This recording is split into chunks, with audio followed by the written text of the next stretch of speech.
Una sa ating mga balita, may isang senador ang papalit daw kay Senator Alan Peter Cayetano. Sino kaya yun? Pangalawa sa ating mga balita, Senator Robin Padilla may inamin na. At lahat ng yan ay aalamin natin sa JP Amazing Stories.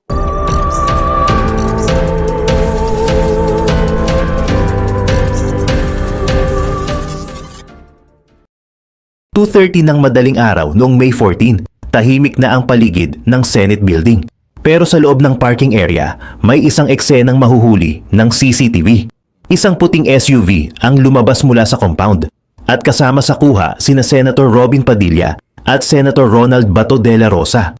Ayon sa mga ulat, nakita sa CCTV na sumakay si Senator Bato sa puting sasakyan na nakarehistro kay Senator Padilla bago ito lumabas ng Senate premises. Sa umpisa, naging mailap si Padilla sa pagsagot sa mga tanong. Pero kalaunan, inamin din niya na sasakyan niya ang ginamit sa paglabas ni Bato. Nang tanungin siya tungkol sa video, simple lang ang sagot niya. Hindi naman AI yun, di ba? Pero sa kabila ng pag-amin, tikom pa rin si Padilla sa mas malaking tanong. Nasaan ngayon si Senator Bato? Dito na pumasok ang mas seryosong usapin.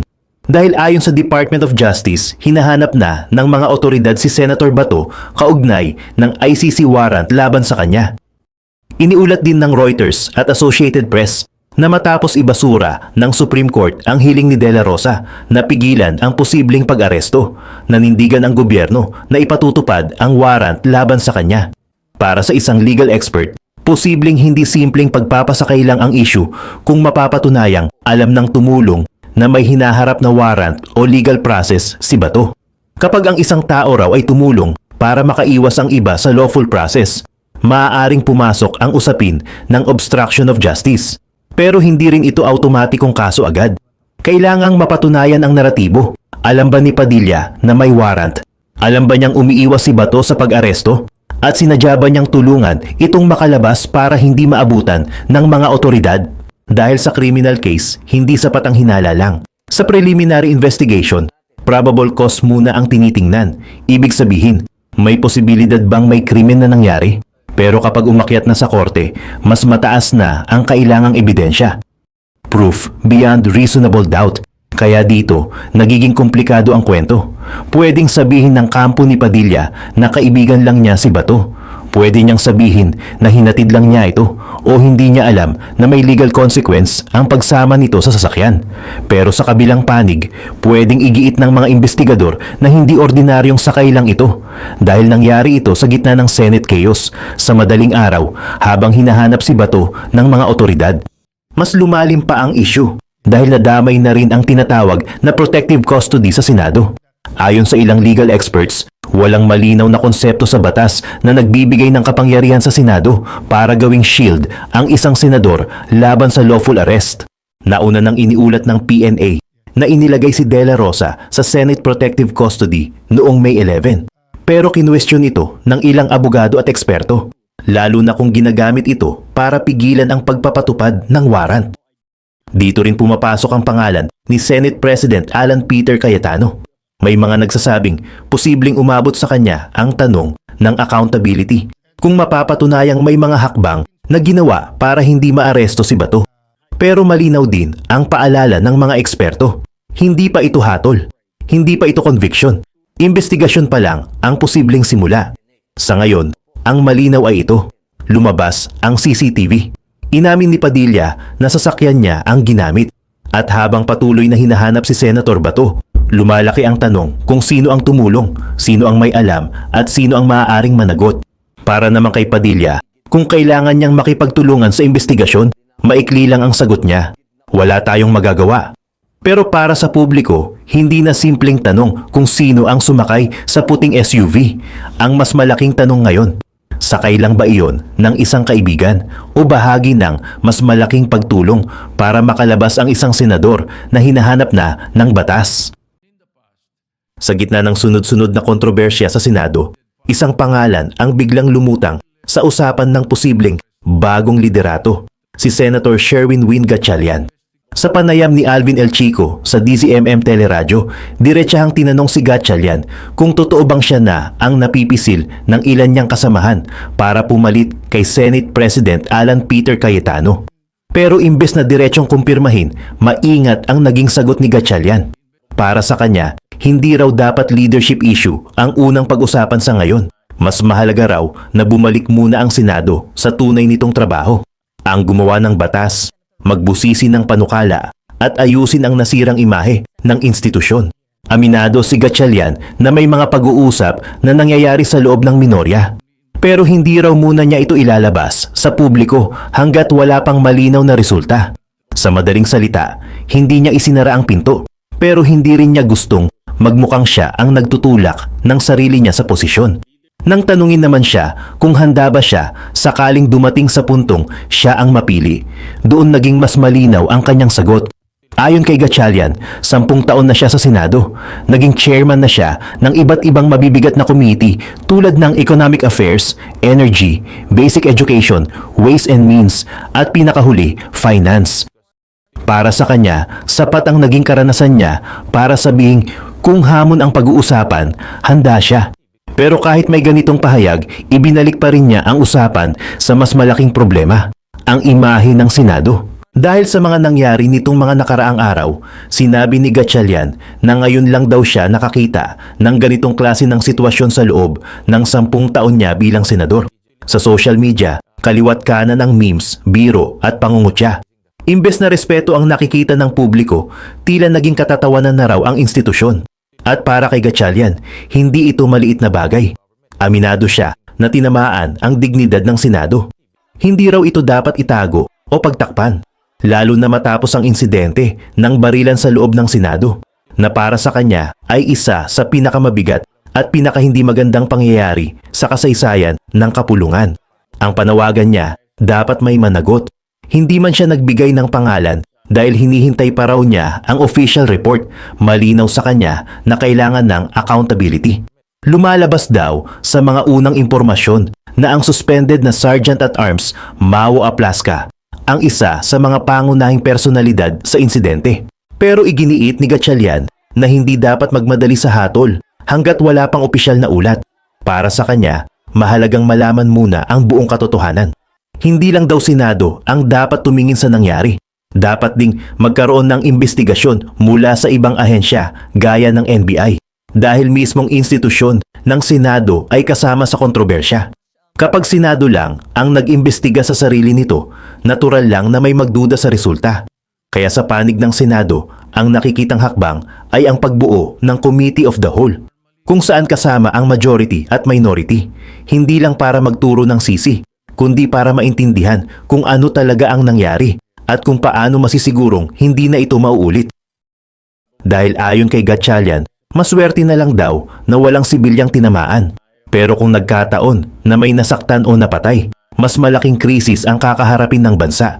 Napunta rin ang usapan sa naging emotional outburst ni Senator Pia Cayetano, kung saan tila may hinanakit siya sa mga kapwa-senador na hindi raw man lang nangumusta matapos ang insidente. Dito, ipinaliwanag ni Gatchalian na hindi niya raw alam noong una na may mga senador pang naiwan sa loob ng building. Ayon sa kanya, karaniwan nang umaalis ang mga senador matapos ang session, lalo na at maaga silang nag-adjourn noong araw na iyon. Pero nilinaw niya na nagpadala siya ng mensahe sa group chat. Ang sabi raw niya, "Stay safe everyone." Para kay Gatchalian, ang ibig sabihin nun ay para sa lahat.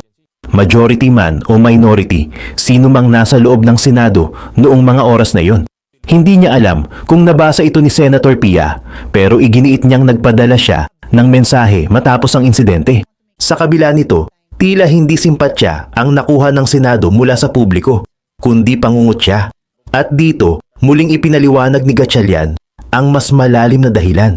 Hindi raw ito simpleng galit sa isang senador lamang. Mas malawak ang sentimiento ng tao. Ang galit, gulat at pagkadismaya ay nakatuon sa buong Senado bilang institusyon. Dahil para sa maraming Pilipino, ang Senado ay dapat isa sa pinakamataas at pinakamarangal na kapulungan ng bansa. Pero ngayon, ang nakikita nila ay bangayan, drama, memes at barilan. Kaya para kay Gatchalian, napakalaking hamon ngayon ang ibalik ang tiwala ng taong bayan. Sa usapin naman ng committee chairmanship, inamin niyang wala pa siyang hawak na committee matapos mapunta sa minorya. Pero hindi raw ito problema sa kanya. Para kay Gatchalian, major man o minor committee, lahat ay may pwedeng gawin. At kahit walang chairmanship, may mahalagang papel pa rin ang isang senador.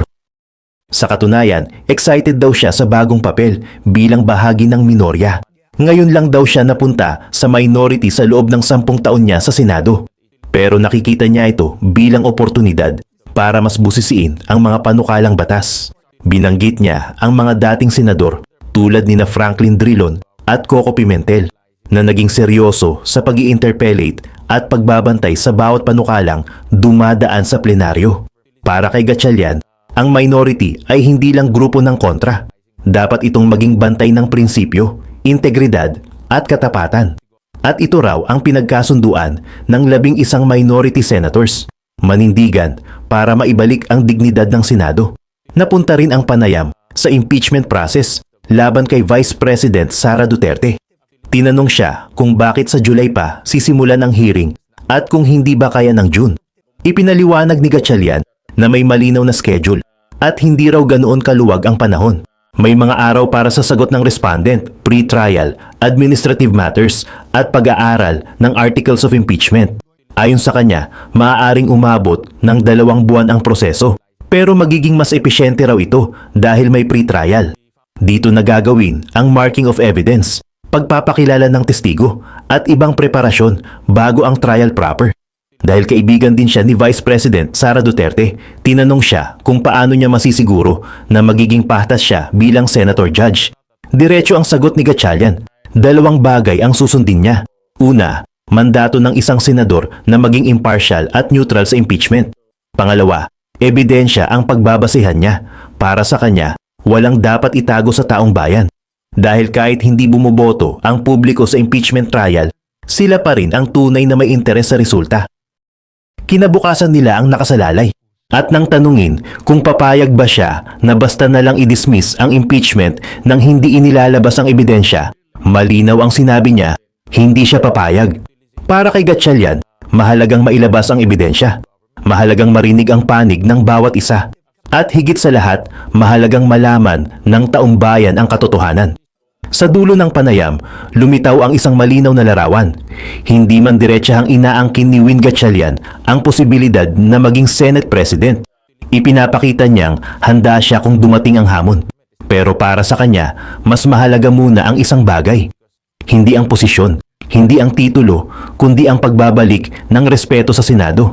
Dahil sa panahong ang institusyon ay nababalot ng memes, galit, duda at kontrobersya, ang pinakamabigat na tanong ngayon ay hindi lang kung sino ang susunod na Senate President. Ang mas malaking tanong, kaya pa bang maibalik ng Senado ang tiwala ng taong bayan? Sa ako ngayon, no, dapat bumalik na muna tayo sa pagtatrabaho.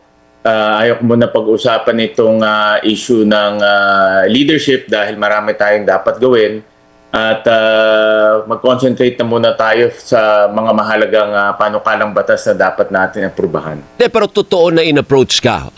Hindi naman natin sa sinasabi pinupush ka namin kung magiging Senate President. Yung kwento lang ba, totoong pinush ka na kumbaga sa iyo ang consensus? Maraming pag-uusap, Alvin, at hindi ko muna sasabihin sa publiko dahil pinag-uusapan namin ito sa minorya. Okay. At pag meron ng magandang balita, babalita ko sa iyo. Pero you're up to the challenge. Kung sakasakali man na mauwi tayo doon, handa ka naman na tanggapin ang responsibilidad. Alvin, kilala mo ako, 10 years na tayo sa Senado. Naging chairman tayo ng Economic Affairs Committee, Energy Committee, Basic Education Committee, Ways and Means na medyo komplikado at pinakahuling Finance. At tingin ko marami naman na tayong natutunan sa Senado, lalo na yung mga komplikadong committee. Kaya kung handa talaga.